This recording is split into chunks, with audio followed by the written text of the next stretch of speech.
Pessoal, no vídeo de hoje vamos ver o Nicolas quebrando o pau no militante e colocou ele no seu devido lugar. Vamos lá acompanhar. Eu vejo que tudo tem seu tempo, assim como diz Eclesiastes. Tem tempo de lutar, tem tempo de ficar parado, tem tempo de agir, tem tempo de de guerra, tempo de paz. E eu vejo que nesse tempo agora a gente vai ter que ter uma guerra muito mais inteligente. Ou seja, a oposição que nós estamos lutando não é uma oposição que joga as regras do jogo.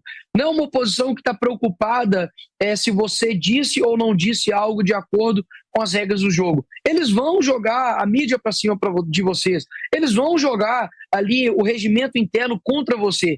Então eu sou cético, mas não pessimista. Eu sou cético de compreender que nós estamos em um cenário muito ruim, onde uma pessoa que faz parte de uma organização extraoficial política, que é o Foro de São Paulo, que contém ali o MIR chileno e também tem ali o Comunes, né, que se tornou partido, mas que era o ASFAC, né, Forças Armadas Revolucionárias Colombianas, que faz parte do Foro de São Paulo, é essa organização que a gente está lutando, ou seja, nós somos muito pequenos diante disso. Mas eu também não quero deixar de falar para você que está me escutando, que está talvez com a sua opinião aí, tanto de indignado, que eu compreendo, de revoltado, eu também compreendo, que queria que o Bolsonaro batesse a mão na mesa e fizesse algo. Eu compreendo tudo isso.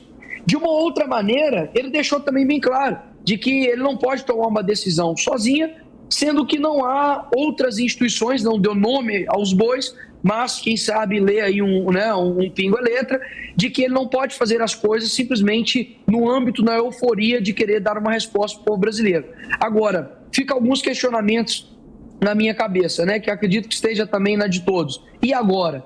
Será que seria melhor o Bolsonaro ter uma atitude mais enérgica agora para poder nos poupar de uma possível desastre nesses próximos 4 ou quem sabe muito mais anos de esquerda? Só que, ao mesmo tempo, eu vejo que o nosso poder ele não é concentrado somente no âmbito político. Não tem como a gente terceirizar todas as nossas dificuldades, mazelas, sofrimentos, tudo para uma pessoa. Então, a minha visão sobre tudo é isso.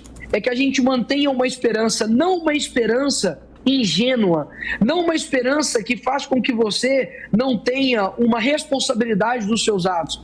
Pode ter certeza que eu não sou aquele tipo de pessoa, por mais novo que eu seja, por mais que eu tenha que aprender, por mais que eu tenha ainda muito a que compreender do mundo, eu me retomo aqui na minha humildade de tomar a posição de estou pronto para ganhar. Se for necessário perder o meu mandato, eu perco, mesmo que injustamente, porque eu sei que eles vão tentar fazer isso. Se for necessário, né, eu ser preso, eles me caçarem, eles me perseguirem injustamente, meu Deus do céu, eu sou cristão, que tipo de surpresa tem isso para mim? Eu fico muitas das vezes preocupado, atônico, de que eu vejo que as pessoas lhe faltam coragem mesmo. Não coragem de talvez ir pedir e ficar na rua, mas coragem com você mesmo, de tomar as suas decisões. É muito fácil terceirizar a responsabilidade para os outros, mas tem algo em volta de nós que pode mudar tudo, que é a nossa família, que é o nosso bairro, que são as comunicações que nós fazemos todos os dias com as pessoas. Então, Nicolas, eu não vou terceirizar as minhas responsabilidades aos meus eleitores, pessoas que confiem em mim, saibam que não precisam contar comigo para poder desistir do Brasil. Não precisam contar comigo para poder não ter coragem. Eu terei coragem naquilo que for necessário, ficarei calado quando for para ficar calado, mas quando for para agir, pode ter certeza que eu estarei preparado. Diogo Schelp, se quiser comentar, e depois na sequência a pergunta para o deputado, por favor.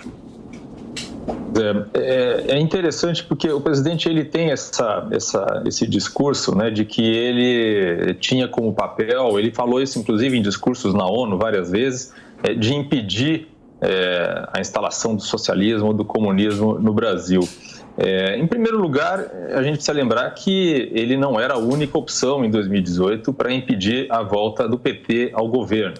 Ele também, em muitas das falas dele, ele esquece que entre o governo dele e o governo da Dilma, teve o governo Temer, que estava longe de ser algo voltado para o socialismo, coisa do tipo. E em terceiro lugar, apesar de ser um partido de esquerda, o PT, o que se viu nos primeiros governos também não foi a instalação de um sistema comunista, um sistema socialista ou algo do tipo. Então, isso faz parte da estratégia, né, de estabelecer aí um medo, né, do desconhecido, justamente com fins eleitorais. Eu conheço bem, por exemplo, o Fórum de São Paulo, porque como jornalista estive em um desses encontros para retratar aquele momento. Fui, inclusive, expulso pelos petistas porque eles não queriam que eu assistisse a alguns dessas discussões, mas vou dizer, era algo absolutamente vazio de conteúdo, não tinha nada de fato,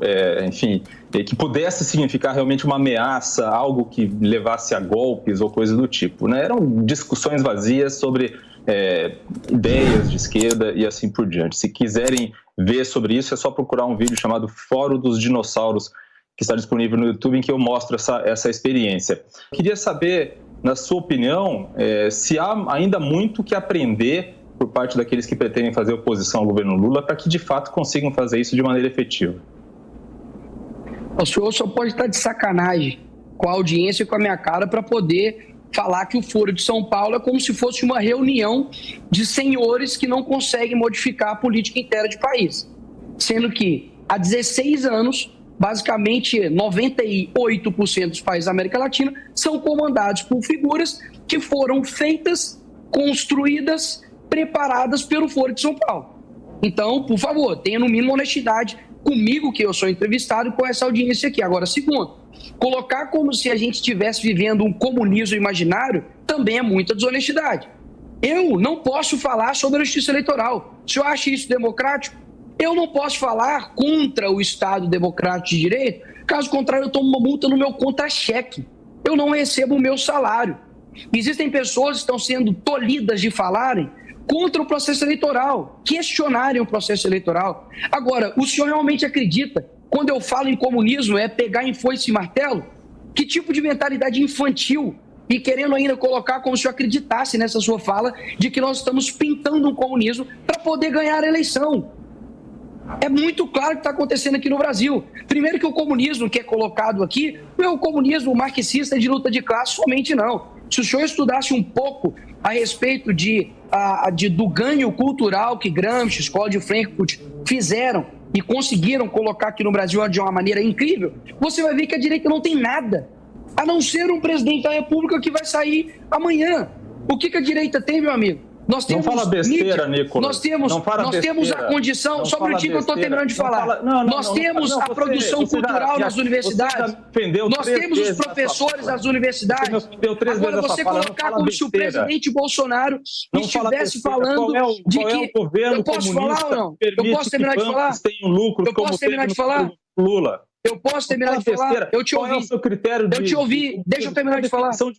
Deixa eu terminar de falar. Você acha que comunismo então, tá bom, vai lá. Ditadura necessariamente? Quer dizer, toda ditadura é comunista? O fato de você... Mas todo comunista é ditador. Eu concordo que você tenha sido censurado. Todo comunista é ditador. Todo. Ah, sim. Agora, todo ditador é comunista? Mas quem está discutindo isso? Não, você está falando, você está confundindo as coisas. Você está falando que o fato de você ter sido censurado ou ter sido impedido de falar coisas é uma prova de que existe um comunismo sendo instalado no Brasil. Deixa de ser... Isso sim é... Não. Peraí. As nossas universidades, elas são formadas e formam... Peraí, mas eu estou falando... Sendo instalado é o fato de que você... Eu posso provar se você me ouvir, então. Eu posso provar se você me ouvir, eu posso provar? Não, pelo visto, só de você ter... Então, só um minutinho, eu posso responder ou você vai ficar falando? Não.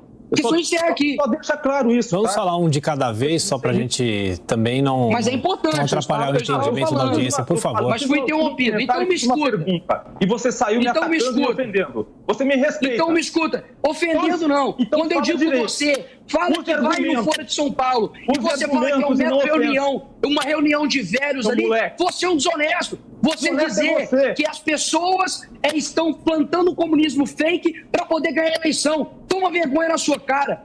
Porque o que está acontecendo no Brasil é exatamente isso. Universidades estão formando militantes, pessoas estão sendo colocadas como criminosos por defender um governo. Eu estou sendo cerceado, assim como vários jornalistas. Pessoas vão ter liberdade aqui no Brasil. O Folha de São Paulo coloca todos os presidentes aqui na América Latina para você vir aqui na audiência, na minha cara, falar que Folha de São Paulo é uma mera reunião, que você foi lá e tem um videozinho no YouTube. É isso mesmo, toma vergonha na sua cara.